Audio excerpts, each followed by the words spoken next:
Hello, everybody, and welcome to the Missing Links podcast. This is another postcast after another Lynx win. I'm your host, Andrew Dukowitz, Zone Coverage's beat reporter for the Minnesota Lynx and Minnesota Timberwolves. I cover both teams with credentials as a member of the media, and the Lynx did it again, 10-1. Before we get into it, though, I do want to just address, the tragedy that happened this morning, the shooting of the DFL representatives in Minnesota. I firmly believe and have always used in my life sports as a distraction. So I'm going to keep this rather brief because there is not a lot of things to be really happy about on days like to this, but sports can provide that little bit of happiness, which is hopefully what the Lynx did for a lot of fans today, and what this podcast will do for people. But I just want to quote Nafisa Collier, and I was thinking on my drive back home of how I wanted to start the show, but I really can't say it better than Phee. Her quote when asked about it was, "It's really scary, especially to raise a kid in an environment like this where she has less rights than I had growing up.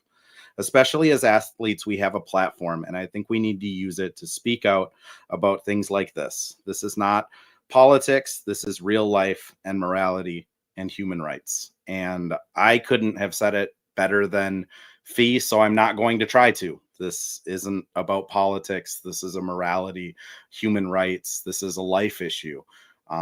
Violence is never the answer. So 2 minutes into the podcast, I'm going to cut that off there. Because again, on days like this, sports should be a distraction. Sports should bring happiness. And we do have a lot to talk about with the Lynx going out there and taking care of business against the LA Sparks, a game in which Simone Augustus had her Hall of Fame patch added to her retired jersey. It was a game where Phee came out of the gate and she made it a intention to blow the doors off of the Sparks. She was tied by herself with the Sparks going into halftime at 36 all. She also had a plus minus rating greater than the Sparks total score. This was a game where Nafisa Collier, I think, really flexed her muscles of just how good of a player she is. I mean, if this is the version of Phee that we're going to get for the rest of the season, I don't know what you do as a defense. Anytime they single covered her, Phee would work it into the block and score almost at will. When they double teamed her, Phee made the right pass, found cutters, moved the ball, reset, and hit threes. She was rebounding. She looked unstoppable on offense. And this is the reigning defensive player of the year that single-handedly beat a Sparks team in the first quarter. I mean, really, it was in the first quarter. And then the game kind of got out of hand. We asked Courtney about it after the game, and Courtney's quote was, "Lord have mercy, she a problem.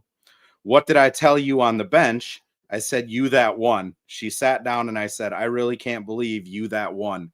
Sometimes seeing what she do out there, I'm like, damn, I'm a part of this. I'm really seeing this girl go crazy. And I cannot quote Courtney as well as Courtney talks. So it's on my X if anyone wants to hear the actual quote, but that is Nafisa Collier. She's the one.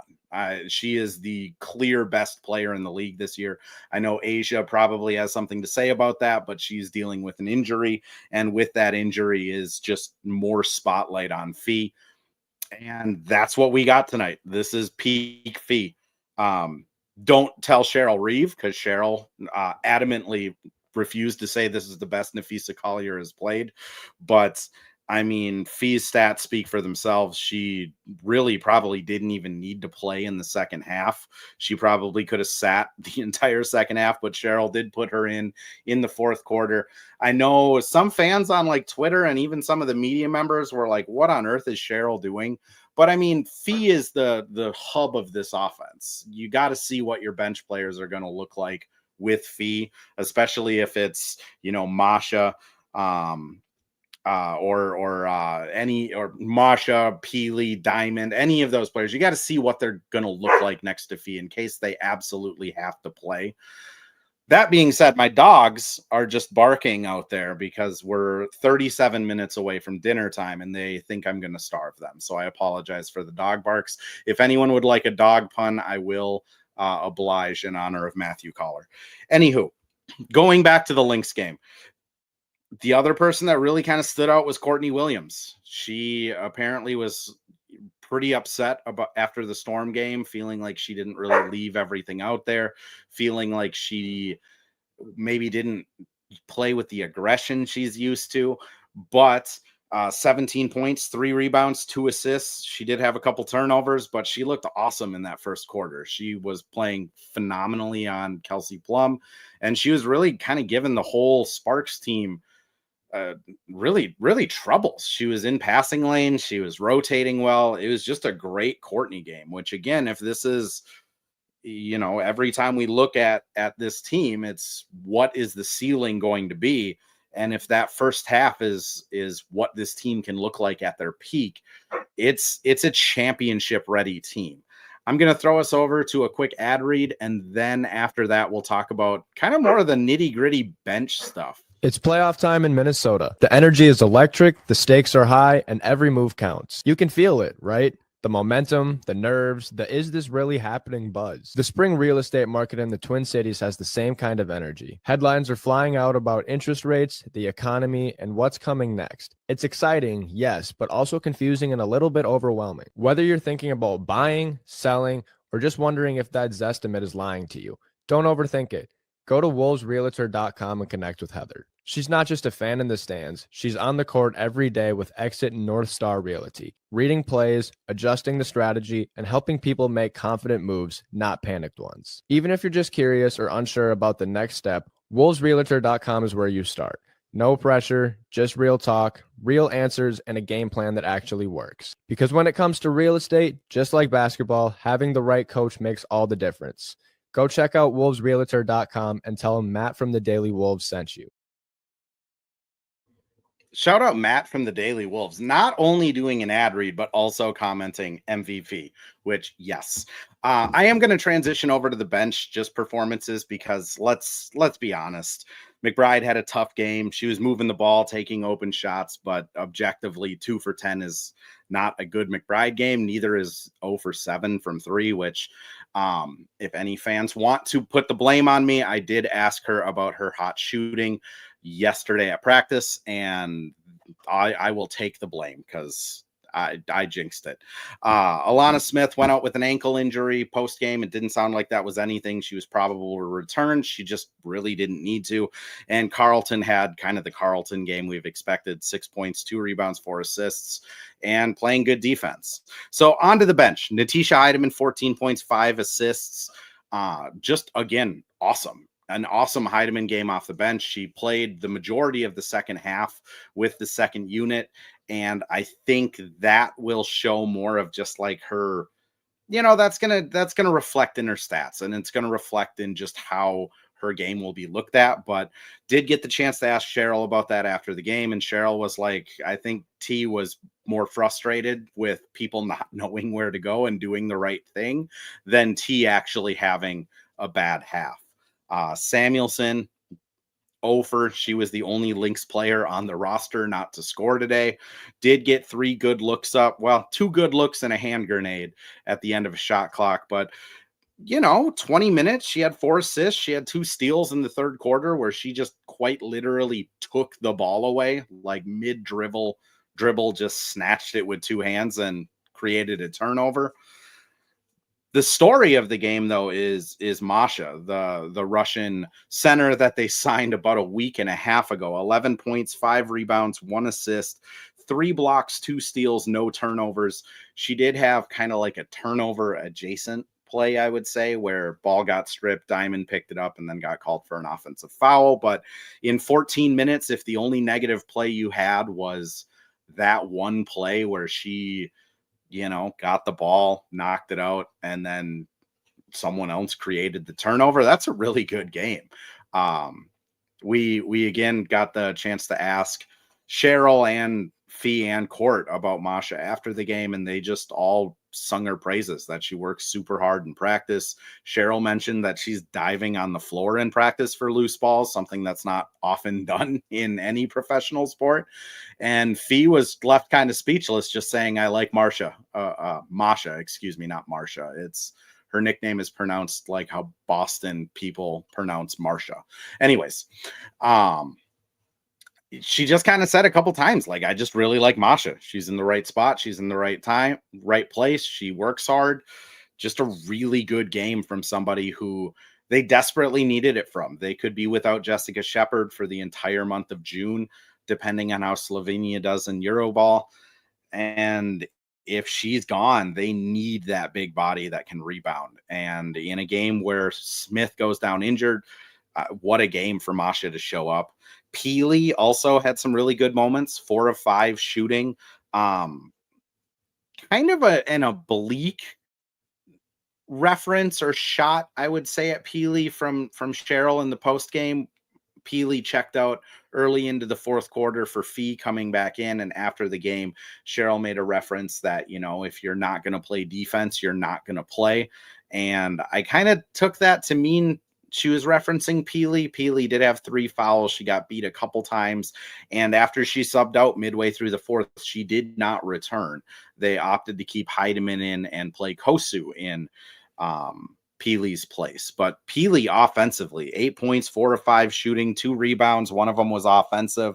She had a ridiculous footwork play where she got the ball in the restricted area, made 2 or 3 pivots, and then hit a scoop layup. This is probably, you know, even considering last season. And last season, she did have a couple good games, one against the Sun and one against the Mercury, I want to say, where she got like actual minutes. But this might have been one of her better games. All of her offense came pretty easy to her. The rebounds came at pretty timely moments.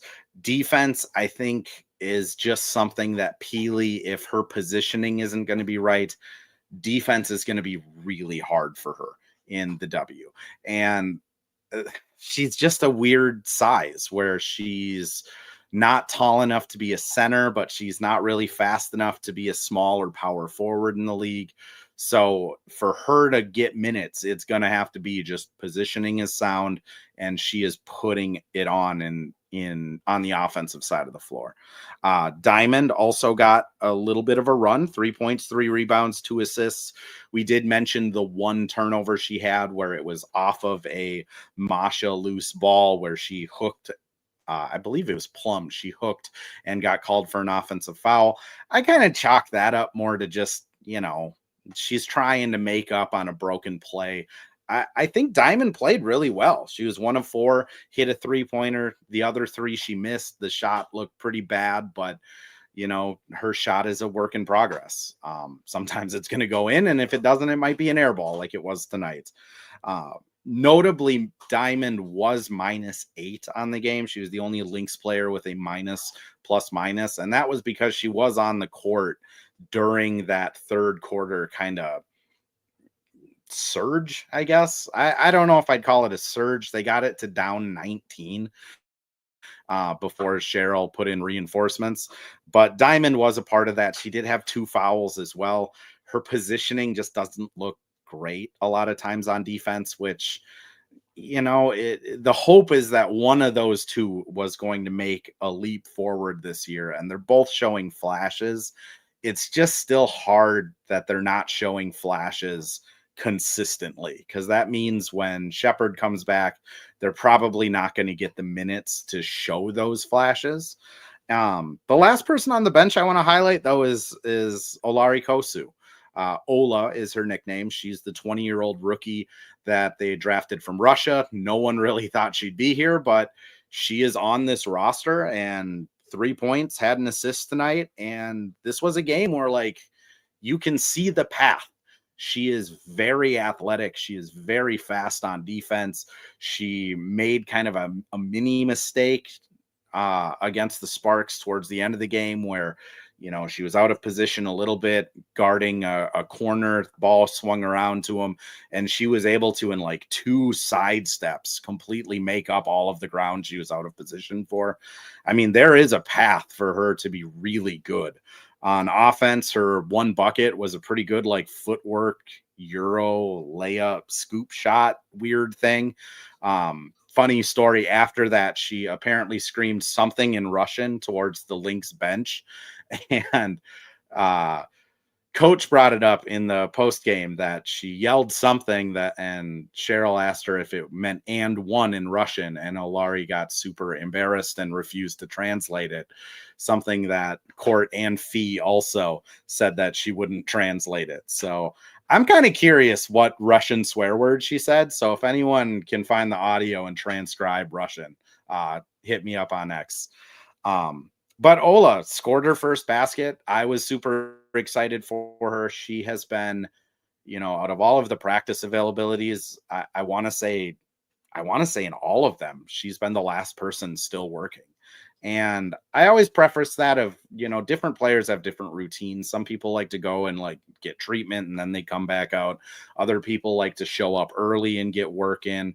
But Ola just, again, I from covering the Wolves, there were times where the Wolves were having shoot around and Ola's sitting there working in the gym, or the Wolves just finish up and Ola's the first person to get on the court. And then to always be the last person working with development, it's something. I don't know how far that'll translate, but it is something. It's noticeable. And when we asked Cheryl about it, you could just tell Cheryl was so excited that she got her first points.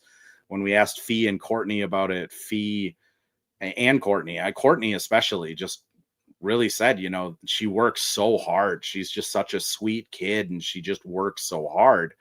And to see that, those moments in a game where that pays off, all of that work finally culminates. She hits the first free throw and gets her first point. Possession later, she hits that first shot. It's just one of those moments where, like, if she ends up being something, it'll be something we'll always remember. And if she doesn't, like, glad the work paid off for her to have that moment. The other Kosu thing I will say is she threw 2 entry post passes to Masha, and man, is it good to see someone who can just throw an entry pass over the top to a big. Because as someone who grew up watching basketball in the 90s and early 2000s, that has been one of the great tragedies of our time, is the loss of the entry pass. And if Kosa can do that already, like, stamp of approval in my book, because there are so many players that can't throw entry passes. I'm going to throw us to one more ad read here, and then when we come back, we'll preview the next game on the schedule. What's up, Minnesota fans? Many of you know that I help fans get tickets into games, and now I'm giving you an opportunity to get tickets to any sporting event you want. Not just basketball. We're talking football. We're talking hockey. We're talking soccer, man. Any sporting event that's in town, or maybe it's a concert. All you have to do is use my promo code, The Daily Wolves, all caps, on SeatGeek. That's right. I've partnered with the SeatGeek app. You can download it on iOS or Android devices. You can find it on your web browser at SeatGeek.com. Check it out today. Enter my promo code, The Daily Wolves, and get $20 off your first order. Isa came in here and says Fever beat Liberty. Yep, Fever did beat Liberty. There are no unbeaten teams left in the league. So Lynx are back on top. They do have a tougher game on their schedule coming up against the Aces. As I mentioned earlier, Asia Wilson has been dealing with just kind of a litany of injuries, honestly. It looks like she hasn't really been healthy all season, whether it's lower body stuff or just like getting back into the swing of it. It's hard to get conditioning straight when your lower body's hurt. You can't run. Exercise bikes can be tough sometimes. But anyways, still going to be a tough test for the Lynx. The Aces usually wake up to play Phee, and the Lynx usually wake up to play the Aces. That'll be Tuesday at 7 p.m. here at home.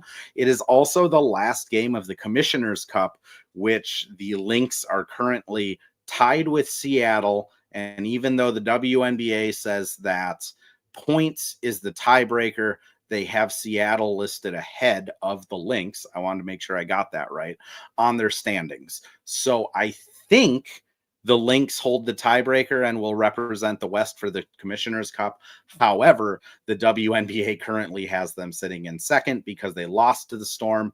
and it would only make sense that the head-to-head would be the tiebreaker, but that is not what they have on their website. So that is a long way of saying the Aces game is going to be really important for the Commissioner's Cup if the Lynx want to win that back-to-back years and get that cash prize. However, I'm not sure if it'll make a difference because I will be completely honest. I, up until about 20 minutes ago, thought it was point differential that broke tiebreakers, but because of the WNBA's website, they have the Storm currently on top. So moral of the story is Lynx got to hope for a Storm loss and just take care of business, and then I won't have to dig into that problem further. But I'm also hoping that at some point there will be more clarity on what it is now 21 minutes away from my dog's dinner time, and they think they're starving. Anyways, until there's more clarity on what that tiebreaker is, Lynx just got to take care of business. On that note, and on my lovely dog Mia's barking, I will say that'll do it for this podcast. Again, this is the Missing Lynx podcast postcast, Mia, and we will be live after every Lynx game, regardless of if my dogs are going to make their presence. Thank you, everyone, for listening. 229 people dropped by. Appreciate you as always. And until next time, go Lynx.